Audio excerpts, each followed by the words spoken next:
I'm Danny Bonaducci, and you are watching Govs Radio. This is where you go if you want to see something or if you want to hear something funny.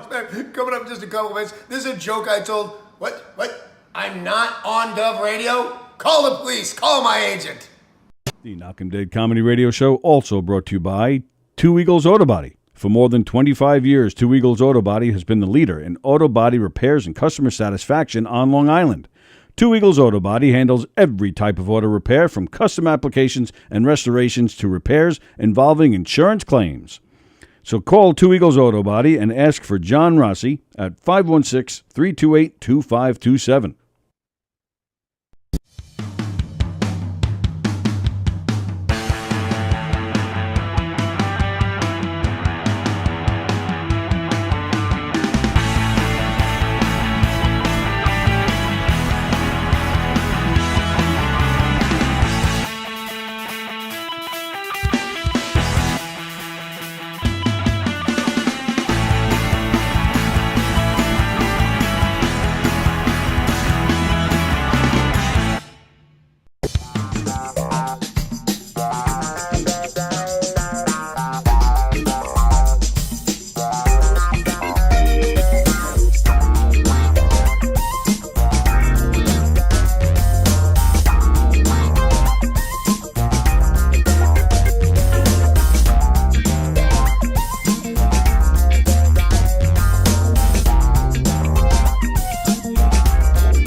Behind the bag, it gets through Buckner. Here comes Knight, and the Mets win it.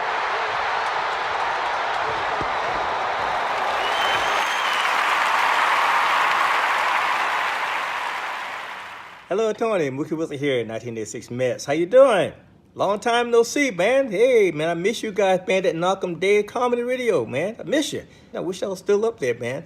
But I'll wait till it warms up a little bit, and hopefully this year things will be a little bit better, man. But when we're talking about comedy, hey, the early years of Mets was a lot to laugh about. You had to make a lot of comedy off those guys.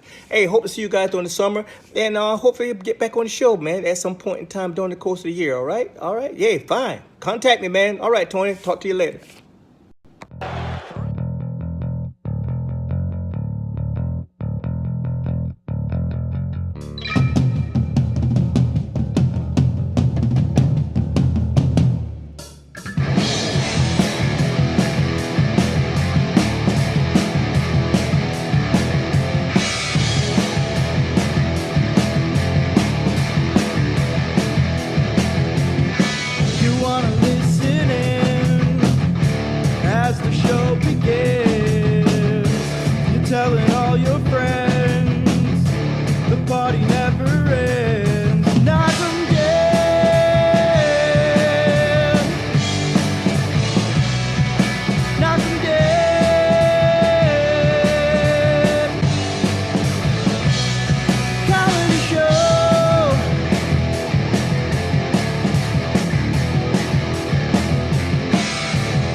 Hi, everybody. Happy Monday to you.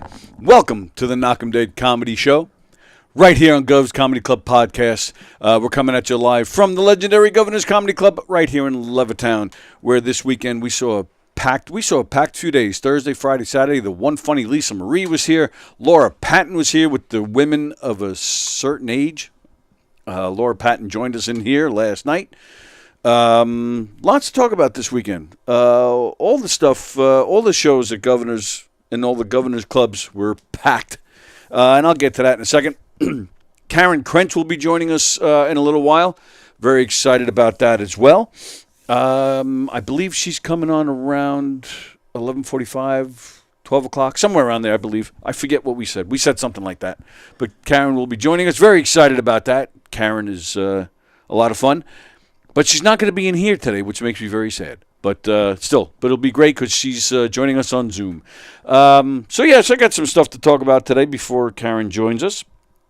A lot of stuff going on at Governors this weekend. Let's see. Let me get to some announcements first.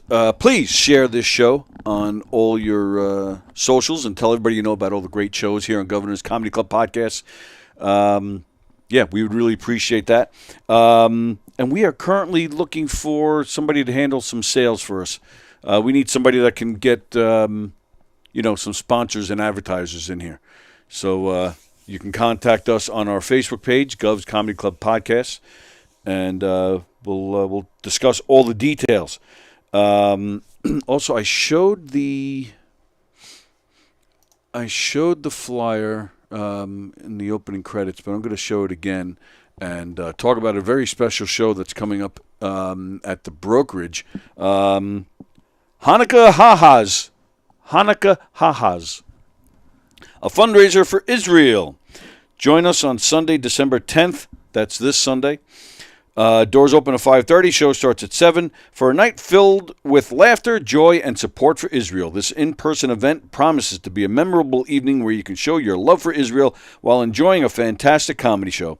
Hanukkah Ha-Has is a unique fundraiser that aims to bring together the community in a light-hearted atmosphere. Our lineup of talented comedians will keep you entertained throughout the night, ensuring laughter and good vibes all around. So mark your calendars and get ready to laugh your heart out. By attending this event, you are not only treating yourself to an evening of fun, but also contributing to a worthy cause. Your support will help raise funds for the Shabbat of Tiberius. I'll have to ask Karen later if I said that right. Shabbat, Chabad.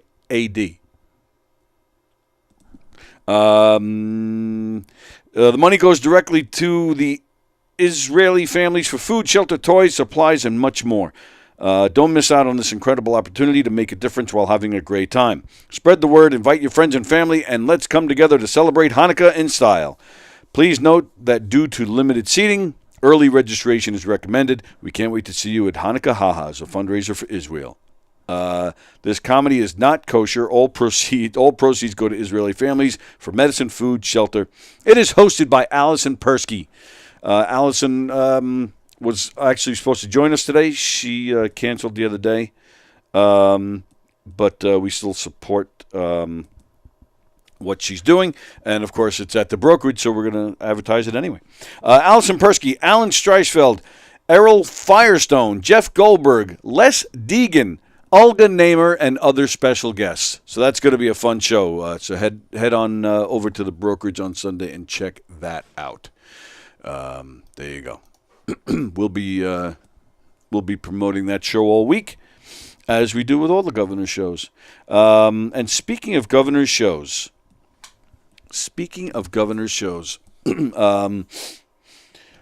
there's some cool stuff coming up here at Governor's. This Thursday, I don't know why on a Thursday, but it'll be worth it.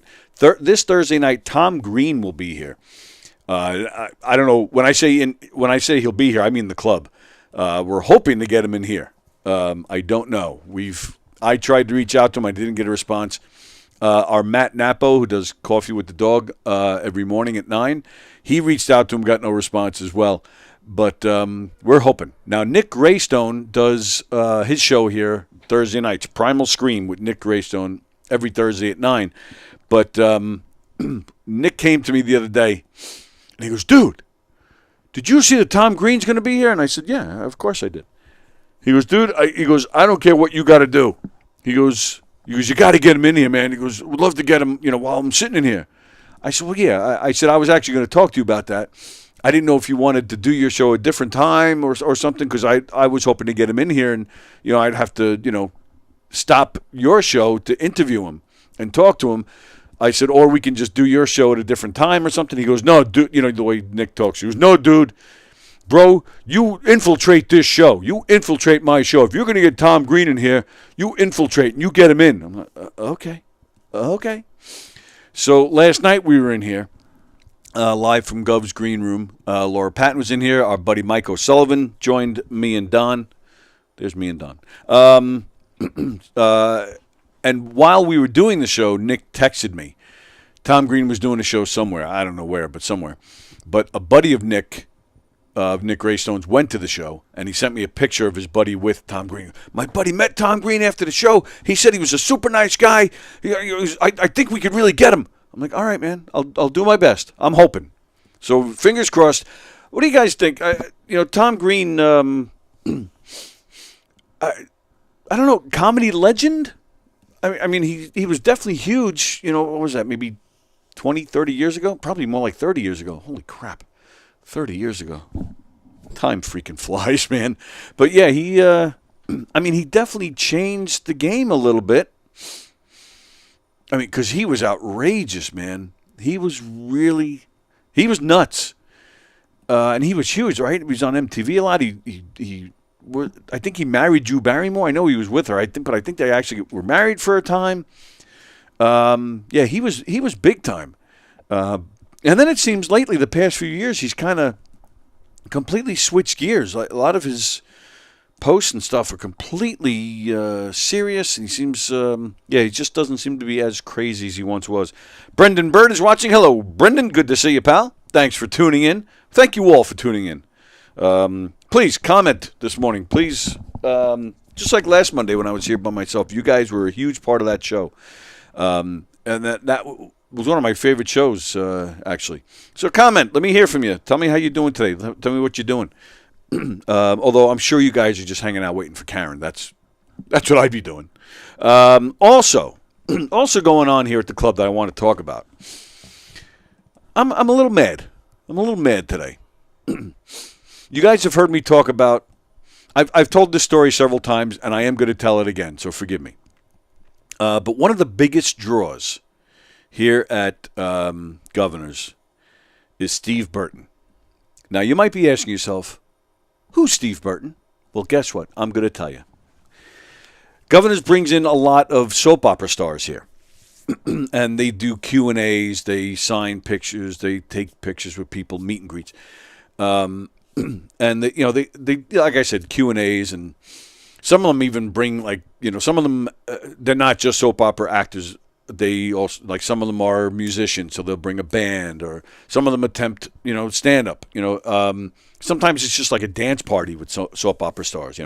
Either way, whatever they do, they're a big draw. The soap opera stars are a big draw here. They really, seriously, they pack it in, man.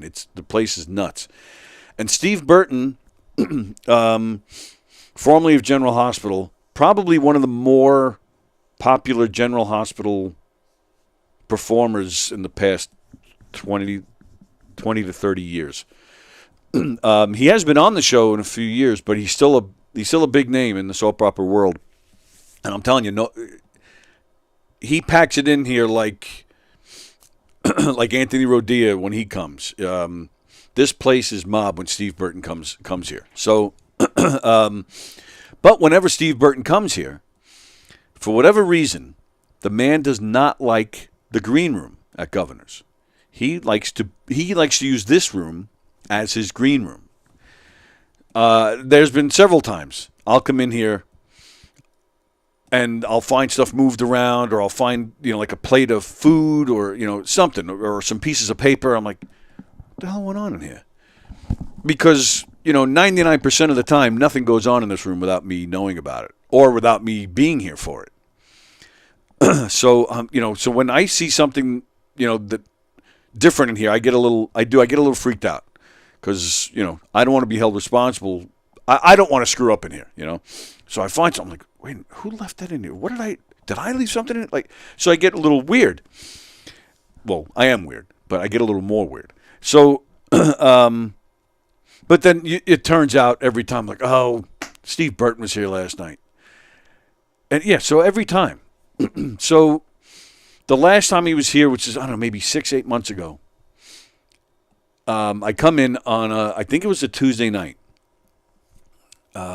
Pretty sure it was. And Hershey and the Keegs had their show scheduled.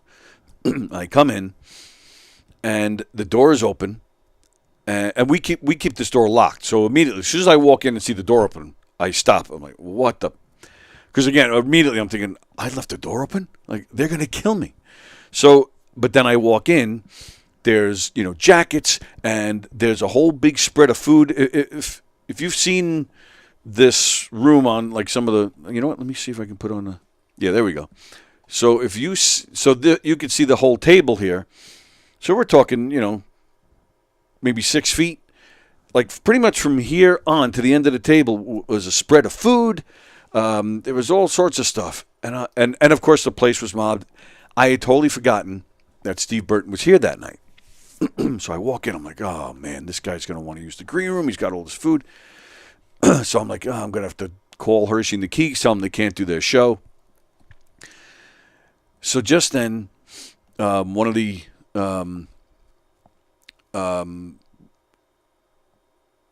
I could say James' wife, the owner's wife, comes walking past. She goes, "Oh, you're in here tonight?" I go, "No, I don't have to be in here tonight. I know Steve Burton likes this room." I said, "No problem." I said, I'm going to get out of here. She goes, No. She goes, "We'll get it cleaned out. Don't worry." I was like, "Oh, okay."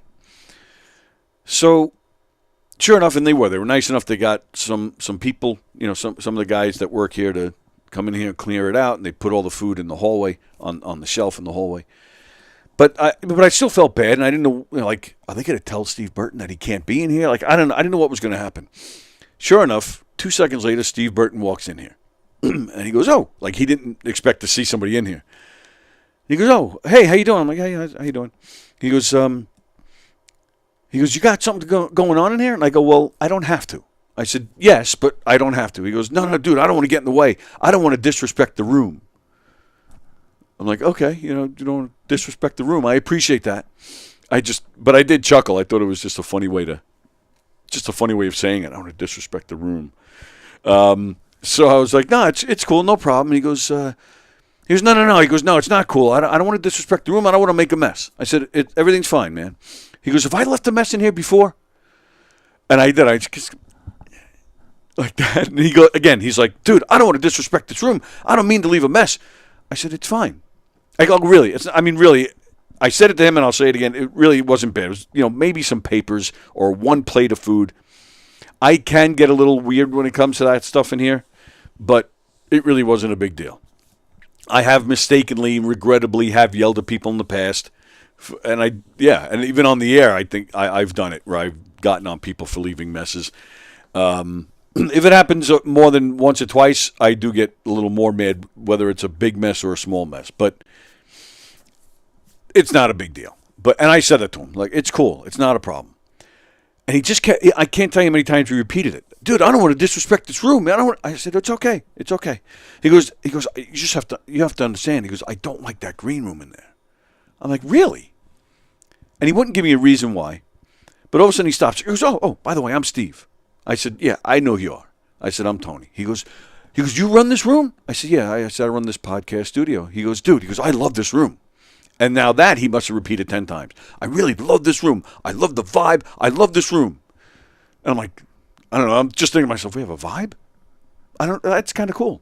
There is a cool vibe when we get people in here, but for him to like the room so much, when there's nothing going on, I was like, "Oh, all right, cool, And I'm just kind of laughing, and then again, so he said that 10 times, and then he switches back to, I don't want to disrespect this room, man. I'm sorry to barge in on you." I said, "It's cool, totally cool." But the more he repeated it, finally, I was like, "You know what? I'm cashing in on this." I said, "You know what?" I said, "You really feel bad?" I said, "Come in here one day when I'm here, and we'll do an interview." He comes here probably twice a year at least. And if you guys remember, back when we first started this show almost 6 years ago, I did try to get him in here because he's just a big draw, and it would get us some numbers. We would get a lot of views if he was in here. And I'm not a soap opera guy, but I do think he's a good actor. I have watched General Hospital plenty of times because I like to get sex, and whoever I was watching it with would be grateful. So I was familiar with him. Plus, he was in what's the name of the movie with Robert Redford and James Gandolfini, where it's a jail and Gandolfini is the head warden, and Robert Redford is one of the prisoners. and this guy Steve Burton was like Gandolfini's right hand man. I can't remember. The Last Castle, was that the name of the movie? Help me out. Brendan Burt, big part of Tom Green's act now is part making fun of how nuts he used to be. Oh, is that right? Oh, I didn't know that. Yeah, see, that's actually what I'd like to talk to him about. So, I think it was called The Last Castle, I think. But anyway, Steve Burton, I thought, did a very nice job in that movie.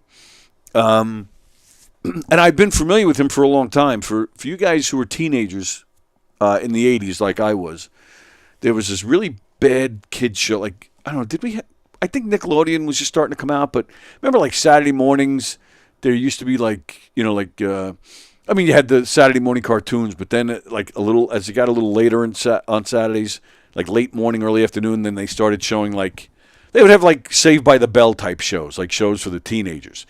And they were always corny and stupid. But there was this one, and I don't remember the title of it. There was this girl who, her mother was played by Donna Pescow, if you remember Donna Pescow from Saturday Night Fever. She was the mother, who was human, but this girl's father was an alien. And apparently he spent some time on Earth, met Donna Pescow, they fell in love, had this baby, but for whatever reason, this man had to go back to his planet, like for good. He had to leave. So he gave the daughter some kind of weird contraption where, it would be all sorts of hijinks and mayhem during the show.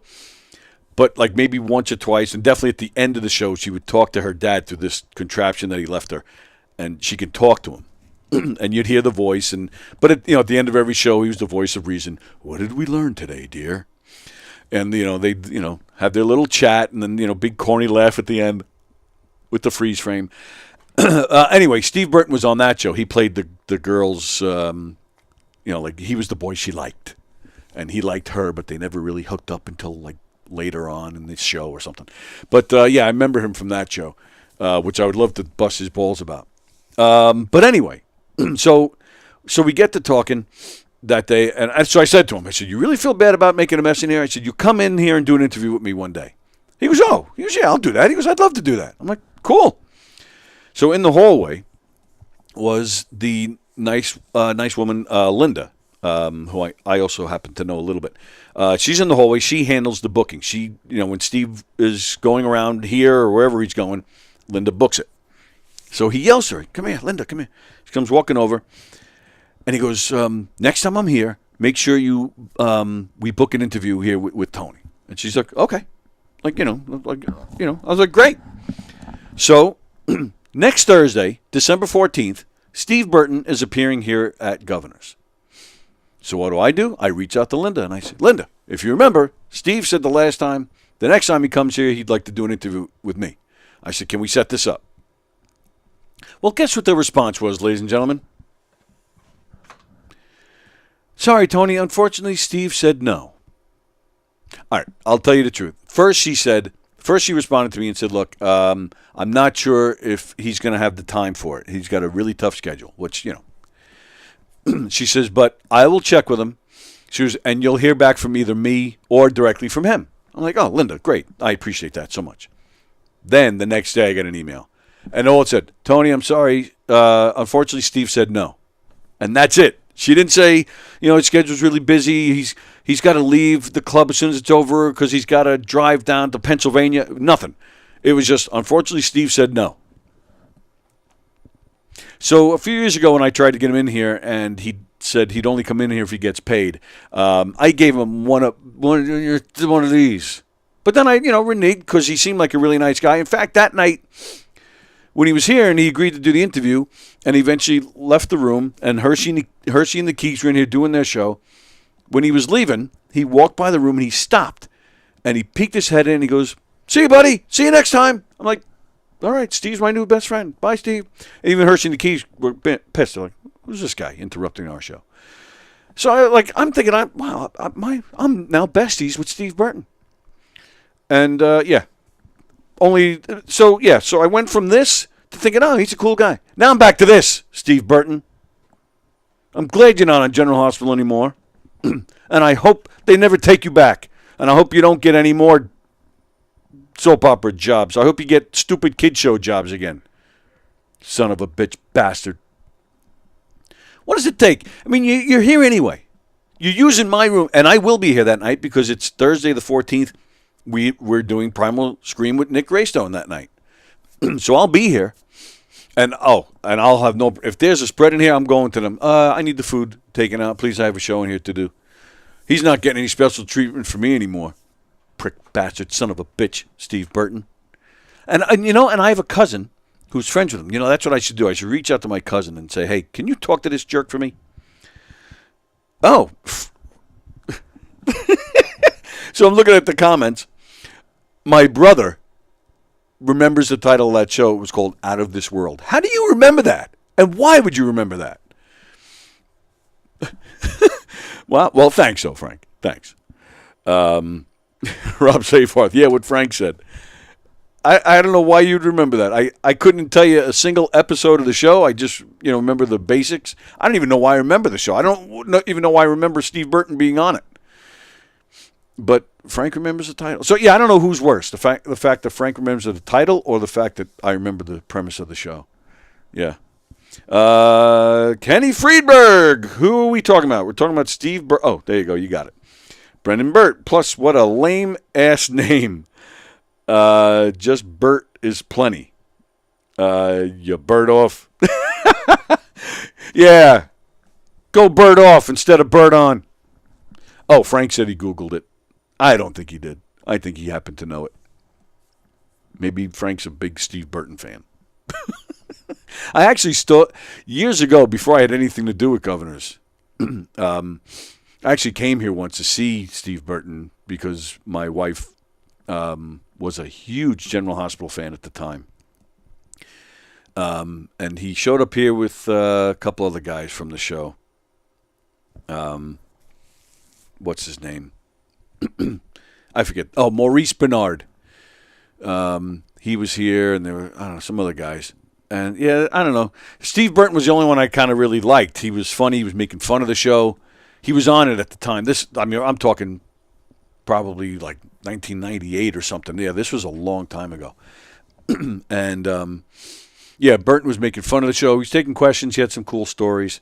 But Maurice Bernard, he carries himself like he's hot, like he's hot shit. Screw him. Yeah, so I don't know. I didn't find it all that entertaining. Obviously wouldn't be something I'd want to see. But again, things we do for sex. So, but it was more entertaining than I thought it would be. But yeah, Rob says Google. I don't remember anything. Well, yeah. It's true. I think we have come to rely on Google so much that we just don't bother concentrating on anything anymore.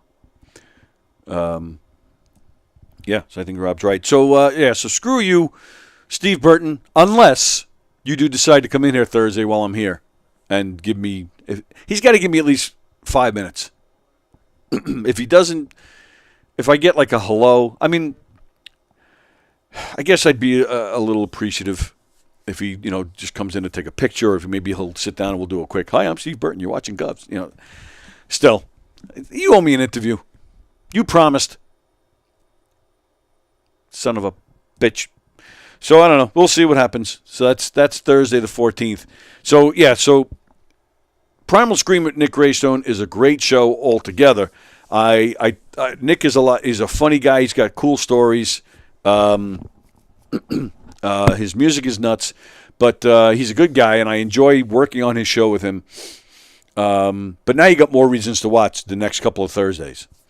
Maybe we'll have Tom Green, and then, I don't know, maybe we'll have Steve Burton. So the next 2 Thursdays are going to be interesting with with Primal Scream with Nick Greystone. So that's what's happening. We got Karen Krents hanging out with us in about 15 minutes, 20 minutes, 30 minutes, something like that. I think we said anywhere from like 11:45 to noon. So looking forward to that. How was everybody's weekend? Everybody good? Happy 59th birthday to Marissa Tomei, says Kenny Friedberg. Oh, and John Rusiello's watching. Great show last night, buddy, he says. Thank you, pal. Yeah, we had Laura Patton, Mike O'Sullivan, and Don Sill and me. We had a good time. The one funny Lisa Marie was performing here at the club. She walked by and gave us a wave. That was we were hoping to get her in here, but we're not always successful. We get, we've had Orlando Jones, we've had Gary Valentine, we've had Anthony Cumia. We've had a lot of great people in here, a lot of the great headliners. Roy Wood Jr. has come in here. We've had a lot of great people. Shane Gillis came in here.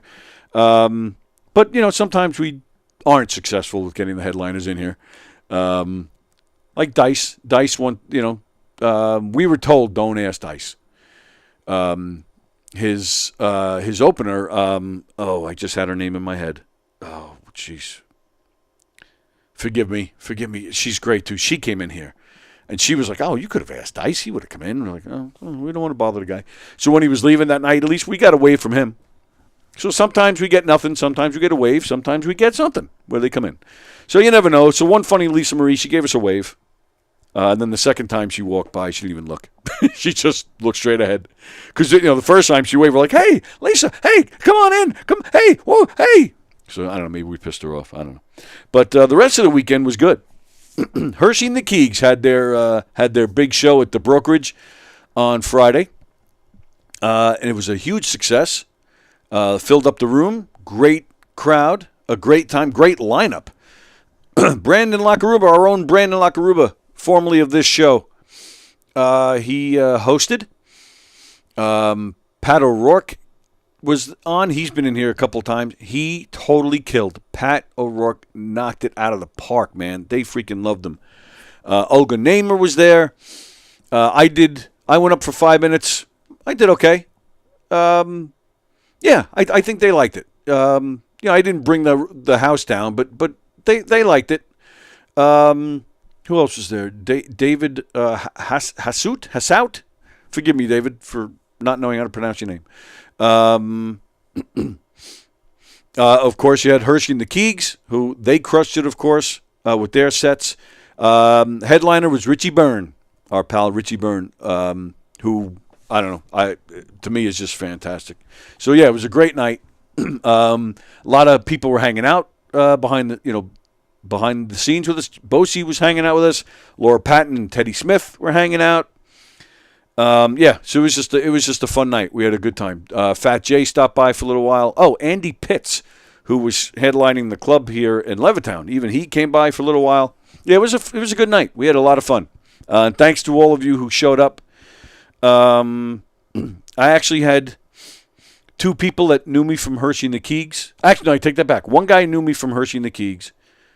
And another guy came up to me, and he goes, it was really strange. He goes, do you own the place? I said, no, excuse me? I said, no, I don't know. I was nice about it, but I said, I don't know where you get that from. I said, but no. I said, I work here. He said, but I don't own the place. He goes, because the last time I went to see a comedy show was just like a month ago. He goes, I went to see Ben Bailey at Governor's. He goes, and you did time. I go, well, I hosted. He goes, yeah. He goes, but now I'm here tonight, and I'm assuming you're going up again. I said, I am going up again, yeah. He goes, so I just assumed you owned the place. I said, no, it's just a weird coincidence. And I said, but now that I know that you were here for Ben Bailey, I am going to apologize to you because what I'm doing tonight is going to be the exact same thing you saw at Ben Bailey. And he goes, no, it was funny. I'm like, oh, well, thank you, pal. So, yeah, that made my night. That was kind of cool. Let's see. Yeah, 59th birthday to Marissa Tomei. And still looking fantastic. If you haven't seen the movie The Wrestler, go see that movie because she gets naked in it. Do I need to say more? And she's a great actress. She is. I saw her in on Broadway. If you're familiar with the show Wait Until Dark,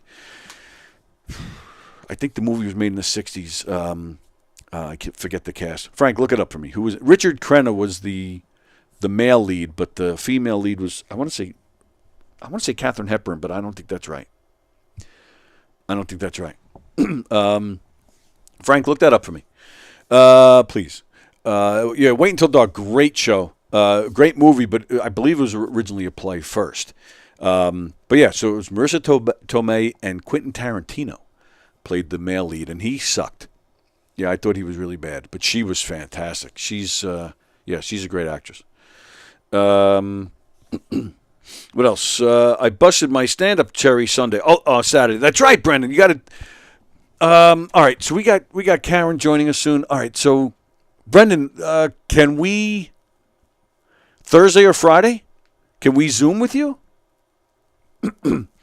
Reach out to me privately. Facebook, email. Tony at Knockem Comedy is my email. KnockemDeadComedy.com. Tony at KnockemDeadComedy.com. Email me privately or Facebook, whatever. Let me know if you're available Thursday or Friday to Zoom in for a few minutes. We'll talk about your about busting your stand-up cherry on Saturday. And don't tell us anything here on the comments or previous. I want to hear when you're talking to us live on the air is when I want to hear everything for the first time. But I hope it went well. Kenny Freeberg saw Orleans on Saturday night at the Bolton Center. Great show, and the venue was excellent. Yeah, the Bolton Center is excellent. It is a great venue, but the band Orleans, are those the guys that sing Still the One? It's the only song I know. Do they have a lot of great songs? Like, I didn't know these guys were even still around. Frank Walker says, Audrey Hepburn. What did I say? Is that what I said? I don't know. Whoever it was. Audrey Hepburn. Great movie. Thank you, Frank. So Marissa Tomei. So it was a good weekend. Yeah, great show with Hershey and the Keegs. Thank you all for coming out. It was a crazy night for me. Over at the Police Athletic League Special Needs Unit, where I'm the president for the Nassau County chapter. Well, you know what? I'm the president. I'm not even going to say Nassau County chapter because we are the only PAL in the whole country with a special needs unit. Take that. So we had our ugly sweater holiday party that night. So I got there at 4:30 to help set up. So I did that. I was there until 9, and then went straight to the brokerage to do the late show with Hershey and the Keegs. So it was a long night for me, man. But it was fun. Always have a good time with the special needs community. They're happy people. They're fun. They're appreciative. The guys were, running around playing basketball. We had an ugly sweater contest. We had a best dessert contest. So, yeah, which is always, I'll just be honest with you. That's a total scam. That's just our way of getting people to bring in cool desserts. We had pizza. Guess who supplied the pizza? For those of you who've been watching this show for a few years, which I don't know if there's anybody watching right this second that's been watching the show for a few years, but people lose interest after a while in the show. Bella Vista Pizza supplied the food. Bella Vista Pizza was a former advertiser of the show, which I'll tell you. So, like I mentioned at the beginning of the show, if anybody's interested in handling sales for us and getting us some sponsors for the whole station, not just this show, for all of our shows, I could hook you up with Bella Vista Pizza. You could probably get that to be our first client. I bet you they'd come back. But anyway, yeah, they supplied the food. They supplied the food, and it was great as always. George at Bella Vista Pizza. If you guys live in this area, Bella Vista Pizza in Plainview, they'll treat you well, and the food is great, and they're just great over there. John Rusciello, did you have any more chocolate left? I did last night. I gave some of the Buc-ee's chocolate to Laura and Mike and Don. Whether there's any left or not is unknown. Maybe there's no more in that box right there. Maybe there are some in that box right there. Maybe I just don't want to share anymore. I gave one to Don and Mike and Laura. On Friday, I gave one to Andy and Kelpie. And I guarantee my mother, I'm sure she's listening, now that she knows that the box is here, she's going to... The last time Carol sent me a box, I didn't save one for my mother, and she yelled at me for it. So I got to... And, And my mother, she's 113. She still likes the physical contact. She still likes to beat me. And still has a good right hook. With Frank, which, I don't get around well, obviously, because of my leg, but Frank gets around even slower than me. But so you would think it would be easier for my mother to just smack him around like she does with me. But with him, she uses a baseball bat. I don't really understand why. Plus, and it's an old bat, so it splinters him. Which, it takes him, hours to get the splinters out of his butt. I don't know what I'm talking about. I'm just being weird. I'm just killing time because, again, we're all just waiting for Karen. That's the important part. All right, so what else do I have? So we had the Ugly Sweater Holiday Party, Hershey and the Keeks, Saturday night. Knockem Dead Comedy hosted a game show, a private game show, for a woman. So a few weeks ago, I got an email, Tony at knockemdeadcomedy.com. And she says, I'd like to book you for a game show. I'm like, okay. We went through some dates, and she was celebrating her husband's 60th. So we're emailing back and forth, and she goes, oh, by the way, she goes, I think you're hysterical. I'm like, oh, you're the one. And I said, oh, okay, well, thanks. I said, do we know each other? And she said, yes. I don't think she graduated from Hicksville, but she spent a good chunk of her childhood in Hicksville. If she did graduate from Hicksville, or wherever she graduated from, I believe, was 86. So I went, and because there was a Hicksville connection, I gave her a good price. So I went to her house Saturday night, surprise party for her husband, did the game show. Now, a lot of fun. There was maybe 20 or 30 people. Just a private party with the family. And what a fun bunch. We had a great, great time. This is probably one of my favorite game shows I've ever done. Talking to the woman as I'm setting up. Really nice woman. Her name is Karen. We had a lot of mutual friends from our childhood in Hicksville, and just had a cool conversation about Hicksville. But then doing the game show, what we do with our game show, it's, for those of you who don't know, we have a game show podium, and you get one person on each side, kind of like the Family Feud when one person from each family comes up to the front. It's kind of like that. It's a podium. It's got a mic on each side. It's got the buzzers and the digital scoreboard in the front. And we just ask random trivia questions. But we don't just sit there and say, all right, next question, decides who wins the round. Like, we joke around. We make fun of them if their answers are wrong. I'll block somebody from hitting the buzzer if the game is really lopsided, give the other person a chance to catch up. Like, we have a lot of fun with it. But we also personalize our questions. I tell the person when they book it, give me information. I don't have to know what it means. It doesn't have to be anything, personal. Just anything you feel like sharing with me. Favorite bands, favorite artists, favorite TV show, funny stories, where do you work, or what type of business are you in, whatever. And I get some questions. I mix in the personal questions with the general questions. So I ask, this is just a cool moment for me personally. So they had some questions about a place called Camp Anchor. Now, and Camp Anchor is a summer camp here in Long Beach, which is probably about 20 minutes south of us. If you guys watch the show regularly, when Julie comes in, that's where Julie lives. She lives in Long Beach. It's right on the south shore of Long Island. It doesn't get any more south than that. They're right on the water. It's a beautiful place. A lot of fun to hang out with during the summer. Boardwalk and clubs. And it's a great scene. So during the summer, Camp Anchor is open, but it's a summer camp for people with special needs. So there was some questions about Anchor, and so I asked one or two, and then I stopped. I said, all right. I said, so what's the Anchor connection here? So the woman that hired me, she has 5 daughters, and they had some cousins, other family members there. So the 5 daughters and I think maybe 4 or 5 other people that were there all do work or have worked at Anchor. And I'm like, that's fantastic. First of all, anybody that works in the special needs community is a hero to me. But I said to them, I go, how long you guys? So I go, all right, so you 2 work there now. They're like, yeah.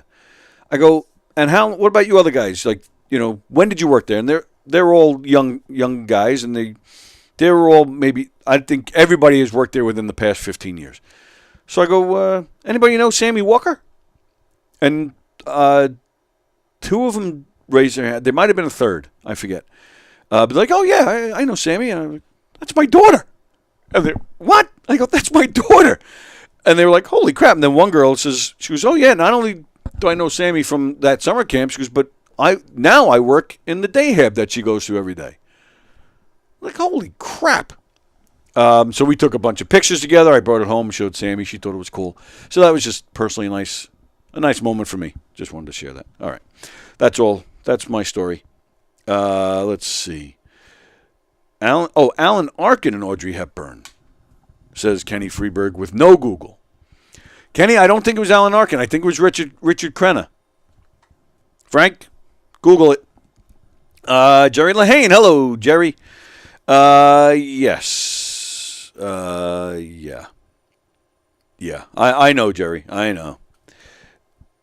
Your audio and video is so crisp and clear. Oh.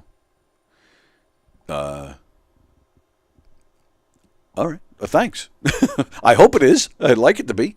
Okay, Frank, but I'm much better now. Oh, what's that from, Frank? That's what happens when I read these comments later. I don't know what people are referring to. If it's Karen Carpenter, you got a long wait. It was not Karen Carpenter, but a nice lady from Hicksville named Karen. Yeah, we had a good time. We had a really good time. All right, what else do I got here? My mother says, "What about me? What about you?" She texted that. It's not here on the comments. But I just got that. Mom, are you talking about Carol's chocolate from Buc-ee's? I don't know. I just saw the text just now, so I don't know if that's what that's referring to, or are you talking about something else? All right, so we talked about Tom Green, we talked about Steve Burton. Let's see. We're awaiting the arrival of Karen Krents, who should be joining us, any minute. Oh, wait a minute. I just heard something. Karen, she's there. There she is. All right, hang on, Karen. Hang on 2 seconds. Let me set up the Zoom. Let me, nice. Karen Krents is here. All right, let me do this. Let me do that. Hang on 2 seconds. 2 seconds. I'm going to go like this. Just setting you up so everybody can see you. All right. All right. Now, before we do anything, Karen, just say hello. I want to make sure the audio works. Hello. All right. Now, hang on. On YouTube, we're on a delay. This is prehistoric, but this is how I'm checking to make sure the audio works. Just setting you up so everybody can see you. Hang on. All right. Now, before we do anything, Karen, just say hello. I want to make sure the audio works. Hello. Nice. Excellent. Hang on. Excellent. Thank you. Ladies and gentlemen, Karen Krents is here, ladies and gentlemen. There we go. Guys, thank you, Tony. How are you? I'm better now. How are you? I'm good. Thanks for having me back on. I appreciate it. Karen, if you lived closer, I'd be begging you to just do the show every day with me, and you'd be my co-host. Listen, Tony, if I was not multiple bridges and tunnels away from you, I would love to do that. Really? Yes. But unfortunately, the fact that you're in Long Island and I'm in New Jersey, that's a problem. It's a problem. It's a big problem, especially because you're just Karen. And, I need more Karen in my life. There you go. Where are you? In the living room? No, you know what? I'm in my office. Oh, what's the picture back? Or what? Yeah. So do you know what that picture is back there? That's actually my grandfather, amongst many other old men. So my grandfather worked for a company that made rolling paper, cigarette paper. Oh. And he's back there with a cigarette in his mouth with a bunch of other old dudes. And and they're smoking cigarettes. And it was kind of like a little plug for the company that he worked for many years ago. And I just thought it was a cool shot. Yeah, that's cool. I like it. I like how you have it framed and you get the thing on the bottom. That's cool. Very nice. So So how are you? You had some shows this weekend. I did. I did. I had a really great show at a local Chabad. I know you were trying to pronounce Chabad. Oh, that's how it's A little bit. It's Chabad. Chabad. I know you could never do it, Tony, because you're not Jewish. You're Italian. So I mean, it's very close, but really, just no. So I shouldn't even bother. I don't. I mean, you could if you wanted to, but it's still you're just not gonna be able to make that noise in your throat. It's just not. Yeah. Chabad. That's not bad. It's not bad. All right. Well, Yeah, I'm but trying. yeah, no, and it was a good effort. It was a good effort. Thanks. Yeah, no. So I had a really great show. I've been producing that show for the last 6 years or so, 6 or 7 years. And it was great. I mean, really great cause. Amazing women came out. It's an all women event, all women comics, Oh, wow. and it was just fun as hell, you know. And what is all right? So two questions. First, what is Chabad?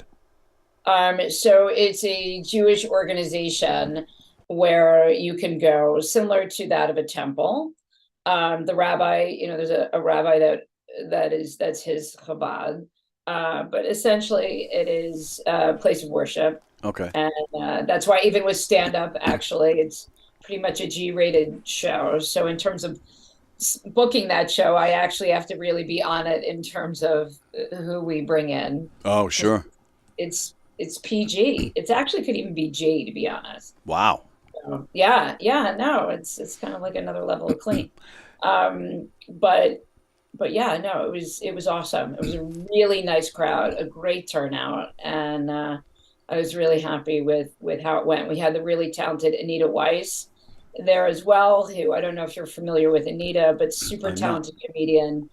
Was on Seinfeld for multiple episodes, was on The Tonight Show, both with Jay Leno and with Johnny Carson. Not too many comedians can say that. Yeah, right.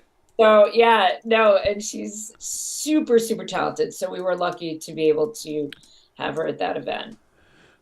Anita Weiss. I'm just looking her up to see. Yeah, look her up. Look her up. I see her face. My apologies, Anita Weiss. I am not familiar. Actually, you know what? That's not the right Anita Weiss. Hang on a second. And she was on Seinfeld too, huh?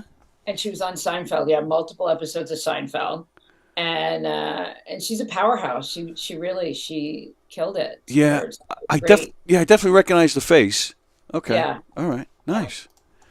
And it's funny you mentioned G-rated. We actually just talked about that on the show a few weeks ago. You don't see anything rated G anymore. So is that hard to find a comedian like that? So I have comedians that I bring in specifically for fundraisers, temple shows. You would be surprised. I think most comedians, certainly ones that you've had on your show, I think everyone's got the potential to work clean. And it makes you more marketable. Right. Yes. Certainly if you want to work fundraisers and things like that. Maybe you don't, but so the ability with which to have that kind of material in your arsenal, I think, is important. So you'd be surprised. It's not as hard as you would think to book. Yeah. Just a cleaner comic. I was. Yeah, I mean, you're absolutely right, and as I'm thinking about it, I've heard a lot of comics say that.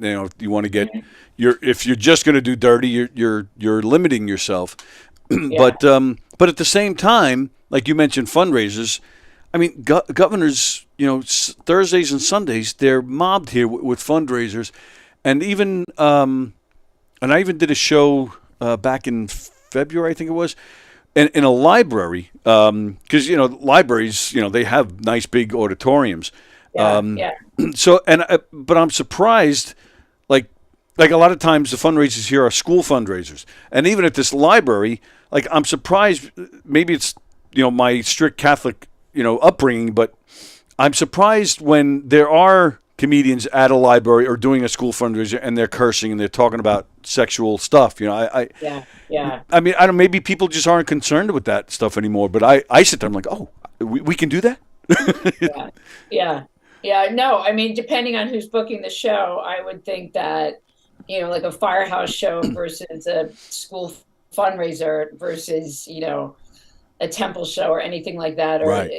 it's such a different animal different comics kind of, and then work for different events. And I think certain comics maybe even prefer working, the school fundraisers. It's just a totally different thing versus, let's say, one that, you're going to have it like a governor's or something like that. I think it just depends what your preference is on it. But what was the charity for at that time? A women's shelter. So women that underprivileged, coming out of bad relationships, essentially just it's a house, it's a safe haven for them. So it's raising money for and giving them products to everything from bathing to grooming products, gifts, things like that. And that's pretty much been, and it's local to Hunterdon County,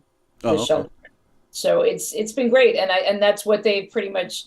That's been the organization that they've worked with now for the last, certainly since I've been doing the event, which is like 8 years now. Oh wow! Look at you, very nice. Yeah. No, it's been nice. It's been really nice. I really appreciated the fact that they brought me back both to be in it as well as produce it. And it's it's a good cause, but it's not like hitting close to home or anything. Blink twice if you're in trouble. I'll cross those bridges right now for you, Karen Krents. Thank you for that, Tony. No, not in that way. Not in that way. Oh, I'm in trouble in other ways, but no, not. You still need me to? Oh, you're just trying to get me to cross the bridges for you? Yeah. Listen, exactly. That's right, Tony. Come running. Oh. My goodness, Karen Krents.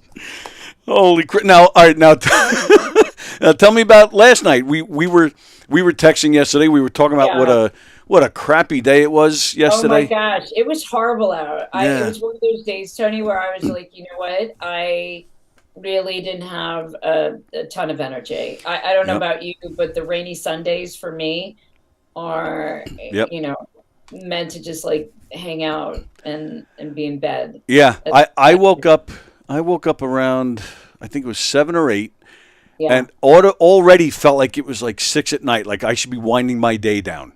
Exactly. Yeah. Exactly. Yeah, and we missed each other last night because we were talking about, well, you mentioned you had Laura Patton on, but we missed each other last night. Yeah, we were.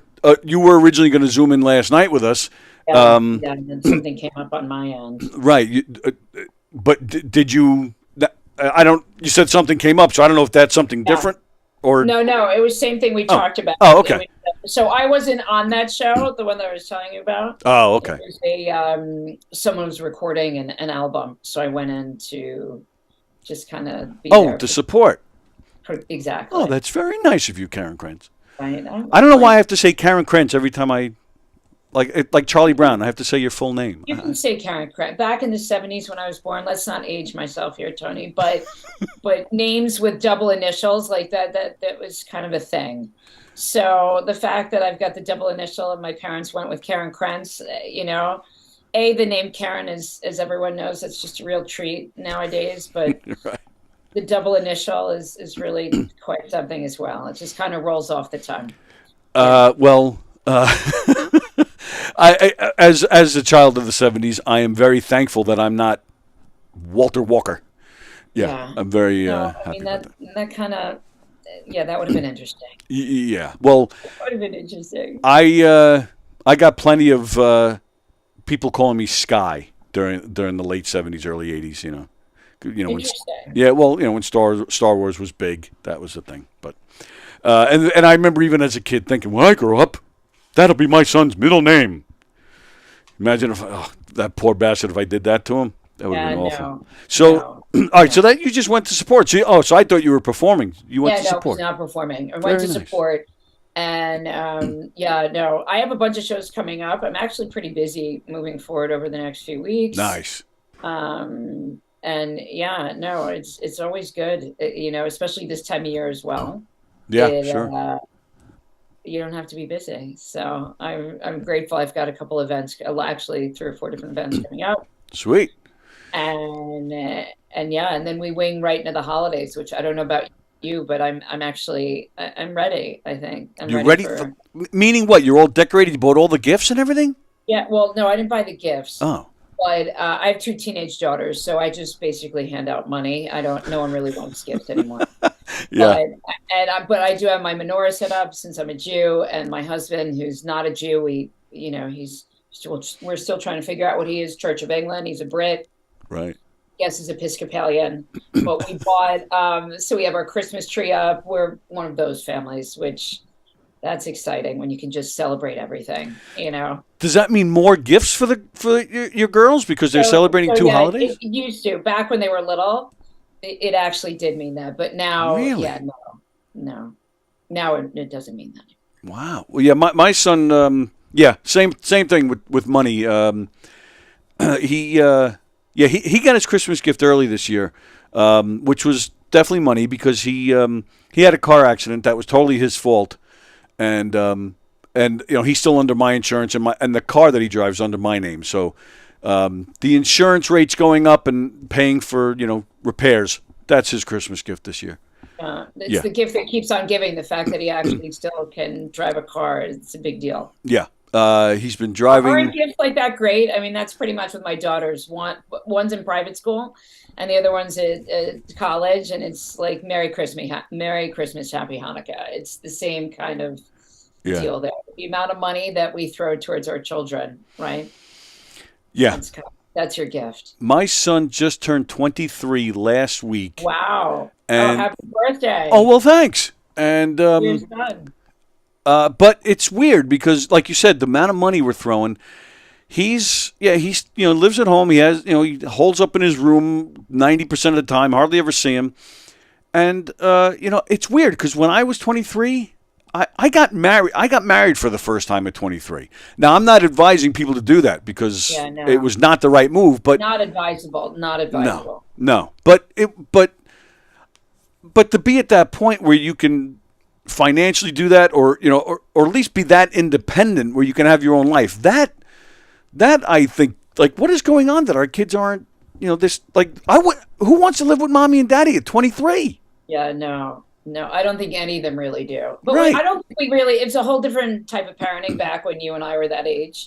In that it wasn't really even an option to come home. I don't know about you. My dad retired early at 55, and my parents moved to Florida, so there was no real option there. Wow. My dad, the time that I actually would have moved home, my parents sold their house in Westchester. I grew up in Armonk.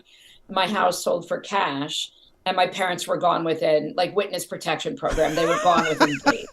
So I would have liked to have moved home, Tony, but unfortunately it wasn't even an option. So I ended up having to move into the city with my brother, which that in and of itself was quite something. No one really wants to do that.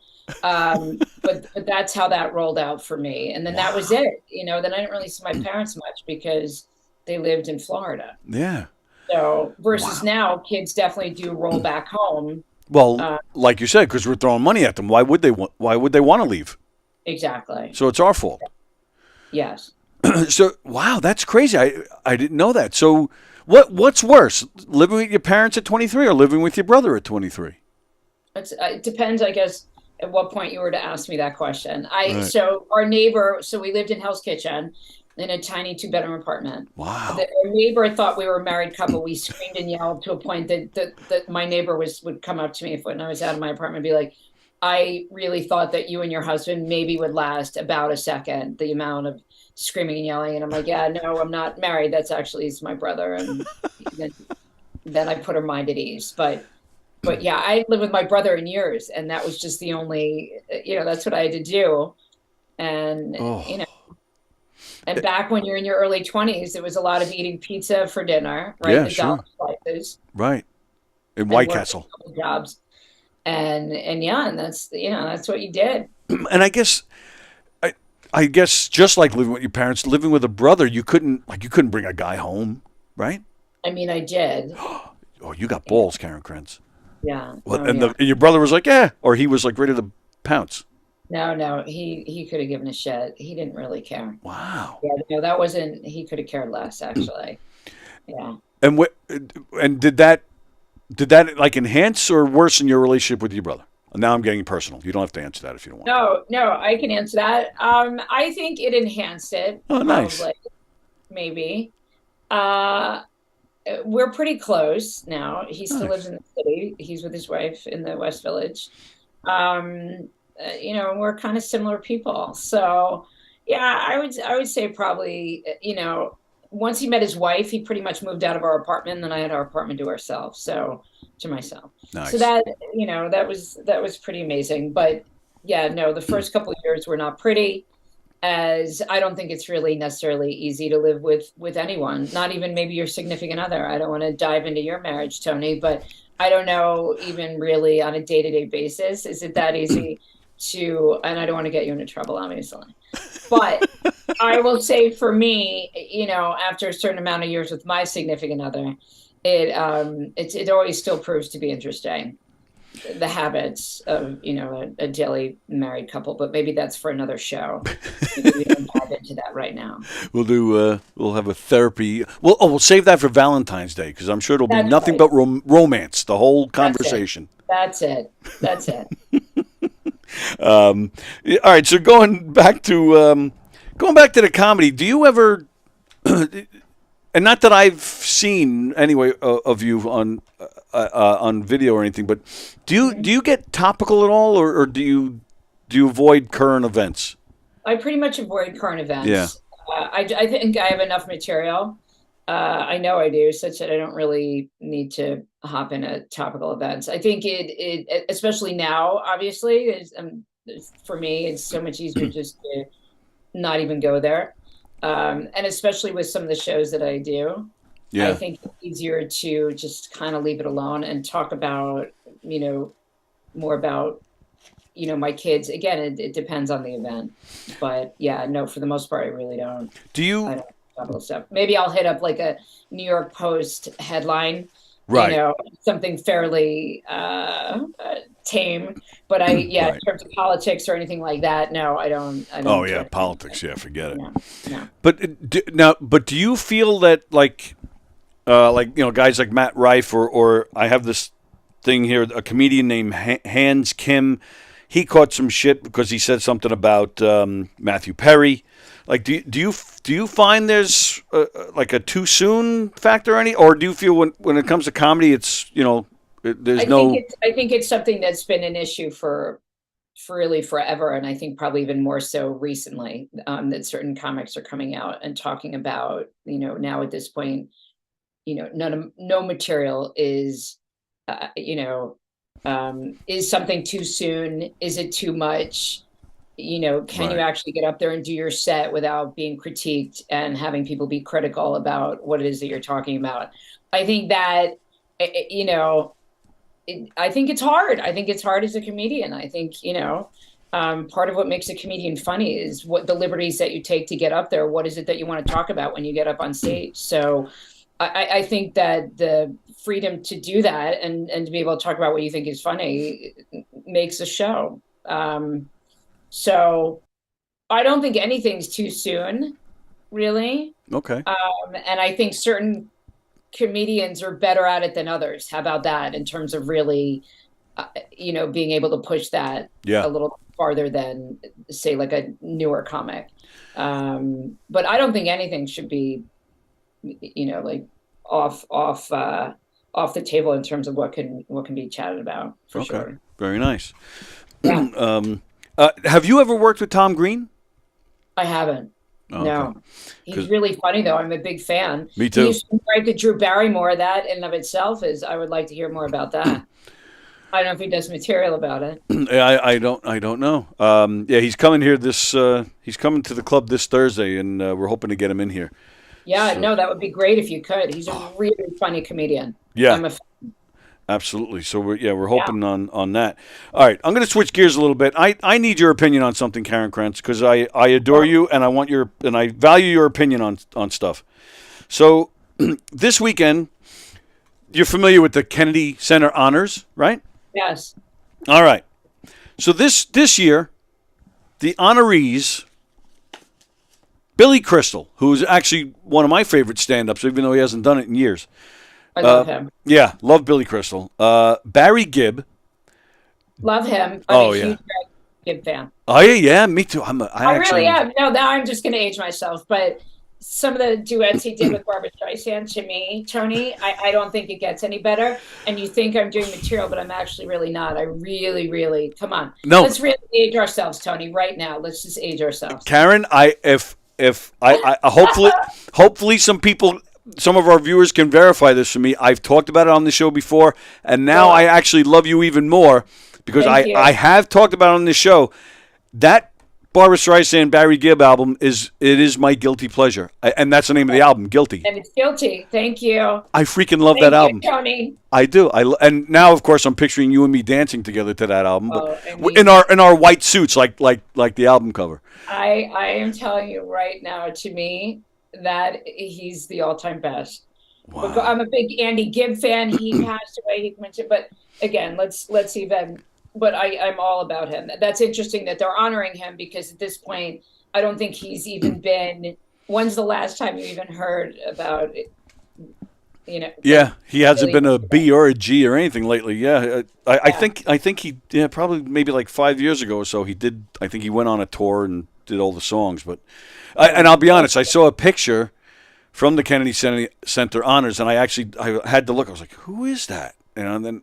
How did he age? He's got to be pretty old at this point. Right? Yeah, he's got to be pushing 80. Yeah, I mean, well, yeah, probably around there because the Bee Gees. I mean, they were teenagers when they first started to break out, but still, yeah. I mean, but we're talking the 60s, mid 60s. Yeah, so. no, easily. Yeah, no, he's got to be pushing 80, which that in itself. Right, and that was depressing. Barbara's in her 80s. I mean, yeah, yeah, it's weird, isn't it, to see like these people we idolized getting so old?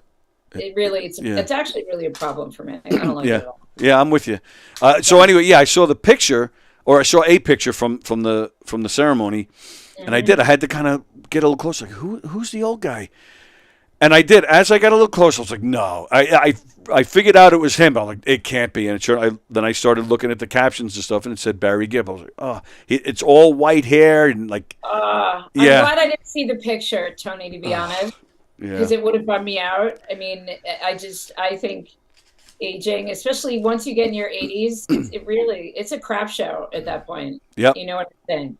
Yeah. I think Barbara looks great. I saw Barbara Streisand recently and get a lot of Botox, but I think she looks amazing. Yeah, see, that bothers me, the Botox. I know. We talked about it at the last show. We did. I remember. I told you I'm a fan. I know, but you don't need it now, and you never will in my book. Thank you for that, Tony. I appreciate it. I'm kissing up today, pretty big, aren't I? Who else was honored? Because I interrupted you. Who else? Well, all right. So that this is why I bring it up. So yeah, Barry Gibb, Billy Crystal, Dionne Warwick, who I'm not a fan of, but I understand why she got it. Yeah. Renee Fleming, who I don't know enough about her, but I'm sure she's worthy. But now this last one, I don't see it, and I don't understand it. Queen Latifah. I knew. So I just read about it even. Did you? Yeah, I did. So go on. Tell me why so she wouldn't have even been on your radar. Is that what it is, Tony, to do something like that? For her to be honored in that way. Yeah. First off, she just hit the scene, late 80s, early 90s, which I don't know, usually you're honoring people that have been, have been doing stuff longer. But I don't know. She's a rapper. She's been an actress. Yeah, I mean, she was in that, this was interesting. Ready? I'm going to throw something at you, and I don't know if you saw the movie. Okay.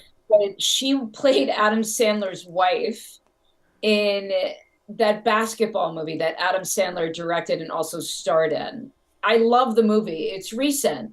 It was on Netflix. I think it was just distributed on Netflix. Okay. But she played his wife, and to see the chemistry between the two of them, I was like, oh, okay. I can't even watch Adam Sandler and Queen Latifah kiss. I'm like, let's everyone just. There was a few times where they hugged one another, and I'm like, let's leave it at that. Really, I don't know really if we need to see any. Yeah.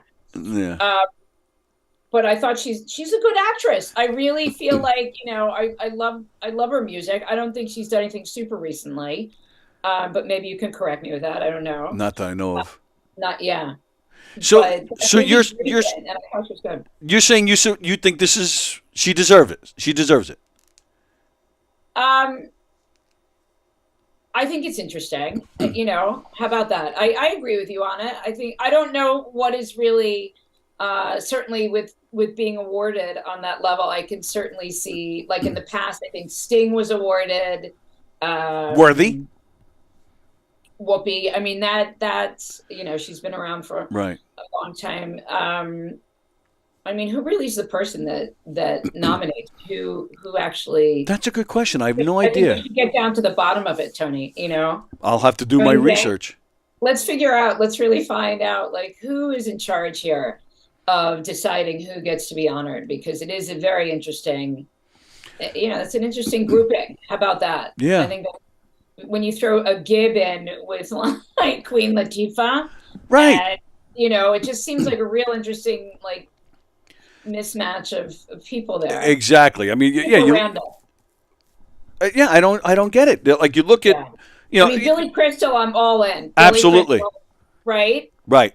And people forget. I think, if I'm not mistaken, I think his character on Soap was the first openly gay character on TV. I think he was. Yeah. So that's groundbreaking in itself. But then, Yeah. then And you then look. Harry Met Sally. Come on, that's Exactly. his favorite movie. Exactly. It's one of those movies that's. And so you take his body of work, you take Dionne Warwick, and even go in the past, like you mentioned Sting. Billy Joel has gotten it. Led Zeppelin has gotten it. I believe Tom Hanks has gotten it. Like, Yes. you look at their body of work, you're like, whoa, but Queen Latifah, I mean, didn't she burst on the scene doing like some song about killing the president or something? Like, wasn't that her breakout? Like, was that her breakout song even? I mean, again, she's had her career has lasted a while. I mean, I definitely do. I give it to her with that. but for what though? Like you try to think about like these phenomenal, groundbreaking movies or performances. Yeah. Like, can you really think of? I can't even think of one, to be honest with you. I mean, so what do you think about this, Tony? The fact that I think as a artist, whether you're a singer or an actor, I think to have any type of longevity is hard nowadays. I really do. And either you're changing with the times or you're not. So again, and I'm just throwing it in, just as I mentioned earlier, the fact that she was in that movie, that Adam Sandler even cast her Right. as his wife. I would just even love to know a little bit more about that and how that, and the fact that even now she's an actress. So she starts as a rapper, right? Right. And that was her main lane that she stayed in for so many years. And then for her to do acting and still do it till this day. I mean, you got to hand it to her, because I think it's hard. I think if you're not growing with the times or kind of changing it up a little bit, I don't know, could she even still kind of been relevant as still a rapper? You know what I mean? I think there's so much competition. So Right. I don't know. Do you need to be awarded for that? I don't know. Well, But I mean, if you're going to go by the longevity, well then fine. You and I have been doing comedy for 25 plus years, so we should be there. honestly, Tony, can you really? We should be awarded for something, Tony. I don't know exactly what award that would be. Really, if you stay in this industry for as long as we both have, maybe we're just should be awarded like world's most craziest people. Maybe that's what we need. The fact that we still do it and we love it, and you're doing a show daily, and the fact that I love doing stand-up more so now than I ever have. Right. And I think I talked about it on your show last time I was on. I think it really says something. You just kind of, the fact that you're more comfortable in your own skin as you age. Well, not in your case, but in my case, I think the word is just stupidity. I think is the word we're looking for. But yeah, I think you deserve it, but I appreciate that. I'll take that. Thanks, Tony. Of course. All right, so we got a few more minutes left, and before I let you go, we're gonna play a little game. I love that. Cool, and it's definitely not the same. If you were here right now, we'd be playing different games. Thanks for that, Tony. Thanks for adding that one in. That's really, That'll inspire you to come in again. Oh yeah, no, that'll inspire me to drive hours to Long Island. That ended up being and I love being on the show. And I think there is something about being in the studio versus doing Zoom from Yes. my office, So you, my house, obviously. so, Yeah. So you Like just 2 seconds ago, I was spinning on my bike. A quick little shout out for my spin studio, Soul Cycle. So I literally was spinning, nice. literally 10 minutes prior to hopping on the show. So, but there is something about being live with you, and there's an energy of being in the room versus you and I both being on camera together. So two thoughts come to mind immediately. So, well, first off, you said you hopped on, which is what I do every day as well. I hop in Yeah. here. But then, but now you're saying, compared to being in the studio and Zoom, so you're basically admitting that you're not enjoying this right now. I love this. Are you kidding me? I'm just sad that we're not in the same room together. 'Cause Trust me, so am I. Yeah. Yeah. As the creep factor We'll get you to a continues. show, Tony. We'll just get you to New Jersey. I'd actually love that. I've already come out to Long Island. Maybe you'll hit up a show because I have many coming out. Maybe Okay. we'll get you something in Jersey. You're absolutely right. You drove here all the way from Jersey once just to do this show. I need to return the favor. In all seriousness, I do need to return that favor and come see you. And we talked about it last time. We've been social media friends for a long time, so I've been a fan of your work for a long time. Thank you. I do need to I come. didn't even know you were a fan up until what was it, Buddy's Game Show, which you brought up because I didn't really know of you. We were social media fans, but Yeah, not so. It was weird. Neither one of us remembered how we became friends on Instagram and Facebook, but we did. We've been friends for Probably a few the years. Buddy Fitzpatrick connection. No, no, because we've been friends on them for a few years. I didn't know Buddy prior to the game show. Okay. Richie Byrne hooked me up with him, to engineer it while you guys did it. I mean, I knew of Buddy, but I didn't know him before that. So, Interesting. yeah, I don't know. So it's the fact that again we've been swirling around for many years. I'm just going to boost my ego and say you were stalking me. I'm just going to go with that. I mean, you can say Tony, that works. Let's go with that. I don't know who it works for. It works for me, but not for you. Let's just go with it, Tony. All right, so we're going to play a game. It's Okay, go on. It's called Have You Ever? So I'm just going to ask you a bunch of things that have you ever done or not? And you're going to. I love that. I didn't even know we were playing this. It's like one of my favorite games from middle school. Go on. If I knew we were ending the show with this, I would have maybe been a little more prepared. Then we'll please spin the bottle next, Tony. We'll get the pasta. Well, all right. Okay. Now we're talking. Okay, let's go. Yes, and you're right. I didn't tell you anything. I just asked you to show up. Yeah, today. no. I like this. So, Okay. I'm like fly by the seat of my pants kind of gal. Cool. So. Have you ever petted a wild animal? Yes. Uh, Do you need explanation, or is it just a simple yes or no? Will do. Totally up to you. Whatever you want to do. At the zoo, petting zoo, I was able to had a giraffe. Is a giraffe considered a wild animal? I guess it would. No, Yeah, I it's guess not. so. Well, Yeah. it's not a domesticated animal. True. True. Have you ever gotten lost in an amusement park? Oh, absolutely. My sense of direction is horrible. So whether it's an amusement park or really anywhere else for that matter, I know that I will be lost. You made it here with no problem. I had Waze on. Right. Let's see. Have you ever had your cell phone ring at an embarrassing moment?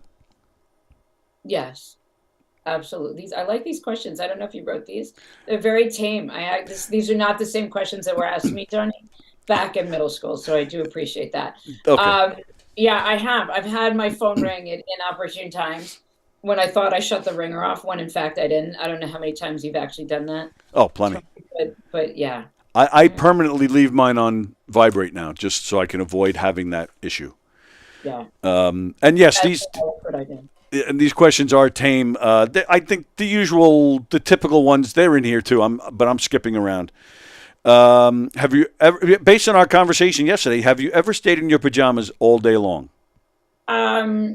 Yes. It's been a while though. I don't really do that for the most part. I like to do I that actually more. don't sleep in pajamas. I mean, if you really want to know, I'm not a pajama person.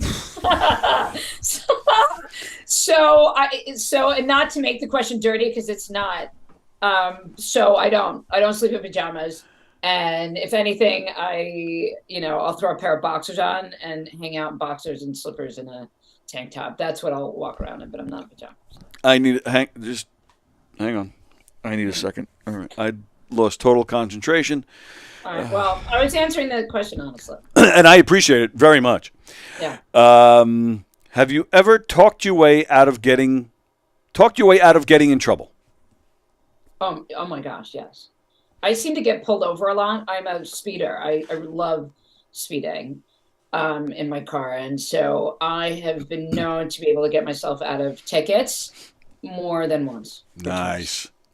All right, I'm going to hit you with two more, and they're probably the middle schoolish types.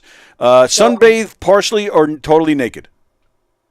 Partially. Cool. Partially. Yeah. Had sex with a person whose name you didn't know? No. Good for you, Karen Krents. Yeah, no, I love that. Was, by the way, Tony, that was a nice crescendo ending there. I really appreciate that last question.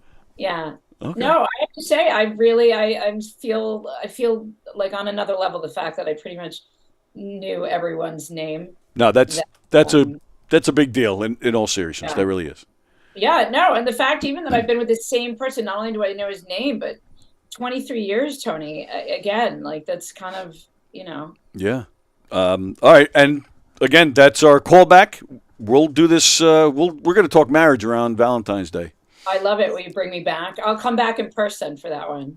Excellent. Well, come back in person, but that's definitely not the next time you're going to be on this show. You'll be back. I would love to. That. As I said to you before. Yeah. Anytime you'll have me, I think your show's the best. I love it, and thank you again for having me on. I really appreciate it. And I mess with you and I joke around, but you saying that really does mean a lot. It really does, seriously, Yeah. and I really appreciate that because you're again, I'm a big.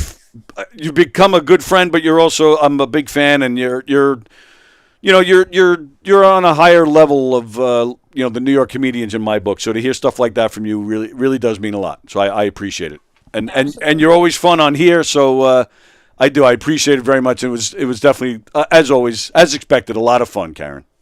Thanks, Tony. Thank you so much. Sure. Have a great holiday. Okay, if I don't see you before then, enjoy Absolutely.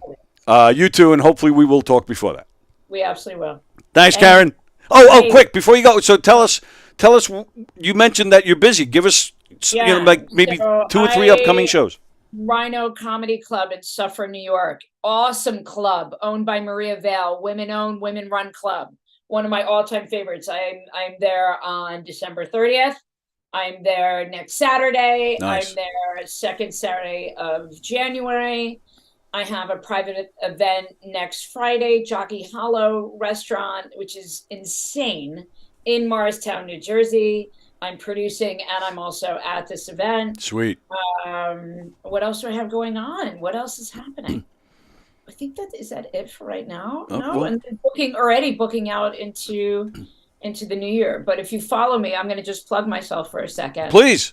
Because I know you won't have a problem if I do that. No, not at all. Karen Krents Comedy on Instagram. Will you follow me, please, everyone who's watching, which I know there's a lot of you out there. There's some. I know for a fact. Karen Krents Comedy, and you can also find me Karen Krents Comedy. Go on my website where I update what I'm doing and where I'm at. I'd love to see you guys at a show for sure, and would love to come out to Long Island, Governors, if you want to have me out. Yeah. I told you I'm gonna try and make something happen with that. Maybe I'll go in the giggle room. Perfect. Yeah. Well, I mean, they let people. That's all they do. They have people producing there. The private produced shows in the giggle room. We should bring New Jersey comedians to Long Island. We should do some kind of night like that. Some new blood. I think new blood's important, Tony. Yep, I agree 100%. Nothing against the regulars. That's always great too. But get but some. Bring new in blood other states. I think absolutely. Long Island, New Jersey. It's pretty much we're on the same page there. All right. After the holidays, maybe we'll put something together in there. I think we should do it. Absolutely. All right, cool. Karen Krents, ladies and gentlemen, thank you, baby. Thanks, guys. Thanks, Tony. See you soon. Karen Krents, God, she's the best. All right, let me get myself together here. Okay, there we go. Let me read comments and make the final quick announcements, and then we'll get out of here. Let's see. Jerry Lahane's hanging out. Oh, that's right, Karen Carpenter. Arkin and Krenna were both in it. Oh, okay. We're going back to the earlier when we're talking about Wait Until Dark. So Alan Arkin and Richard Crenna were both in Wait Until Dark. All right, I'm glad we were all right on that one. Roni is a champ for special needs, says Jerry Lehane. Who's Roni? Oh, Joey Petroni? I don't know. I don't know who you're talking about there. Oh, Tony. Tony is a champ for special needs. Well, thanks. Oh, hey, Vicky's watching. Alan Arkin played the antagonist in Wait Until Dark. Oh, okay. Thank you, Vicky. Gilbert Gottfried did the best Aristocrats I've ever seen, which he fell into because he did 9/11 jokes too soon. Yeah, he did do 9/11 jokes that got him in trouble. Yeah. I do think he bounced back, though, but yeah, he definitely caught some shit for that. We are dating ourselves, and boy, is my hand tired. Barry Gibb is 77. That's it? Wow. Brendan Burt, I believe Queen Latifah co-wrote and produced OPP by Naughty by Nature. Oh, did she? Oh, I didn't know that. But even still, all right. Would it be safe to say that's probably her biggest hit, or probably the most well-known thing she was involved in? I mean, you know what? Who am I to knock whoever gets on the Kennedy Center honors? However, I think it's pretty safe to say we can name many people that are deserving before her. Sorry. She doesn't like me either. She doesn't know who I am. Brendan says, then went on to become Ellen 2.0. Who? Queen Latifah? Oh, that's right. She did have a talk show for a while. Last thing I know of she did was The Equalizer, which I watched the first few episodes and I couldn't do it anymore. And the only reason I watched it was because Gina, who used to be a part of the show, her husband was working on that show. That's the only reason I watched it, was to support Jack, but I couldn't do it. I watched, I think, definitely the first two, maybe the first three. I was like, oh, this is bad. Carol, oh shoot, missed the show. Well, go back and watch it later. Carol, we did mention your box quickly earlier in the show, but not all that much. But I had to, you know what? Give me 5 minutes. Give me 5 more minutes. Jerry Lehane, I gave Gilbert the Stern bit Vampire Dracula Hilbert, 1994. Jerry Lehane wrote everything. You name it. I think it's just safe to say everything that ever occurred, Jerry wrote it. Even before he was born, he wrote it. So, Carol, I'll talk about your box right now. Because I promised Carol I would talk about this today. So I gave some of these delicious overbites, the milk chocolate and peanut butter. They're called the overbites from Buc-ee's. I gave one to Andy on Friday. I gave one to Kelpie on Friday. Last night we were in here. I gave one to Don Sill. I gave one to Mike O'Sullivan, who was here. I gave one to Laura Patton, who was here. Mom, I'll save one for you, okay? So I'm saving one for my mother. So I'm keeping the rest. I gave enough out. I've done my share of sharing. So I spoke to Carol the other day. Carol called me up and she goes, I'm glad you're enjoying the overbite. She goes, what did you think of the rest? I go, what do you mean, the rest? She goes, did you open the box? I said, of course. I love the box. I'd love to open the box and enjoy the box, the contents of the box. It's a very tasty box. So she said, well, you didn't see everything. I said, well, there were 2 bags. And the first bag I opened and had the overbites. She goes, well, you didn't open the second bag. I said, are they not more overbites, Carol? And she said, yes, they are more overbites, but there's a new flavor for you. And I said, what? And I have not tried it yet. Overbite milk, chocolate, and caramel. A quarter pound of goodness. Who doesn't love a good pound of goodness? I love a good pounding. Goodness pounding.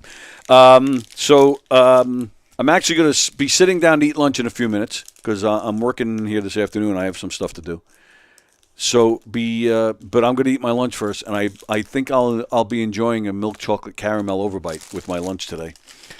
And of course, just when I didn't think it was possible to love Carol Miner more, I do, because apparently she included caramel overbite.